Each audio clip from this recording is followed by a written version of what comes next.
বিশালগড় পঞ্চায়েত সমিতির উদ্যোগে সব বিদ্যালয়ে বিভিন্ন সামগ্রী বিলি করা হয়। এই উপলক্ষে সোমবার দিন বিশালগড় অফিস টিলা দ্বাদশ শ্রেণী বিদ্যালয়ে আয়োজিত অনুষ্ঠানে উপস্থিত ছিলেন বিধায়ক সুশান্ত দেব। বিশালগড় পঞ্চায়েত সমিতির উদ্যোগে বিভিন্ন বিদ্যালয়ে নানা সামগ্রী প্রদান করা হয়েছে। বিশালগড় বিদ্যালয় পরিদর্শকের অধীনস্থ সবগুলি বিদ্যালয়ে এদিন প্রদান করা হয় খেলাধুলার সামগ্রী, টি শার্ট। এছাড়াও দিব্যাঙ্গ ছাত্রদের সহায়তা সামগ্রী এবং ইকো ক্লাবের বিভিন্ন সামগ্রী প্রদান করা হয়। বিদ্যালয়ে বিভিন্ন সামগ্রী প্রদান উপলক্ষে সোমবার বিশালগড় অফিস টিলা দ্বাদশ শ্রেণী বিদ্যালয়ের হলঘরে আয়োজিত অনুষ্ঠানের উদ্বোধন করেন বিধায়ক সুশান্ত দেব। এছাড়া ছিলেন বিশালগড় পঞ্চায়েত সমিতির চেয়ারপারসন অতসী দাস, পঞ্চায়েত সমিতির সদস্য শ্যামল দেবনাথ, বিশালগড় বিদ্যালয় পরিদর্শক প্রদীপ দেববর্মা, অফিস টিলা স্কুলের এসএমসি চেয়ারম্যান সুজয় দেব, প্রধান শিক্ষক গোবর্ধন দেবনাথ প্রমুখ। অনুষ্ঠানে ব্লক এলাকার সবগুলো স্কুলের প্রধান শিক্ষক, টিচার ইনচার্জ, এসএমসি চেয়ারম্যানরা উপস্থিত ছিলেন।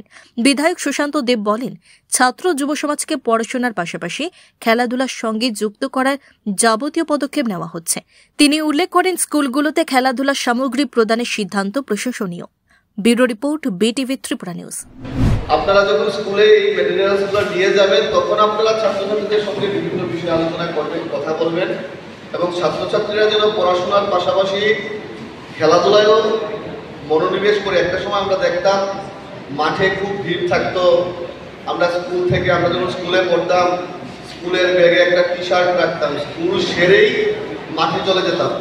এখন আসলে ইন্টারনেটের যুগে সবাই মোবাইলে আসক্ত হয়ে এই খেলাধুলার বিষয়টা আস্তে আস্তে হারিয়ে যাচ্ছে এবং সেই কারণে আমরা দেখছি এই যে আমাদের কিছু সামাজিক অবক্ষয়, বিশেষ করে নেশা, যুব সমাজ নেশায় আকৃষ্ট হচ্ছে। আমরা আমাদের প্রশাসনিকভাবে আমরা এখানে টিচাররা, শিক্ষক শিক্ষিকারা, বাড়িতে গার্জিয়ানরা সবাই বোঝানোর চেষ্টা করে এই নেশা করলে কি হয়, এটা খারাপ বিষয়, সবাই বোঝায়, প্রশাসনিকভাবে চেষ্টা করে। তারপরেও একটা জায়গায় আমাদের আরও কিছু বিষয়ের উপর নজর দেওয়া দরকার।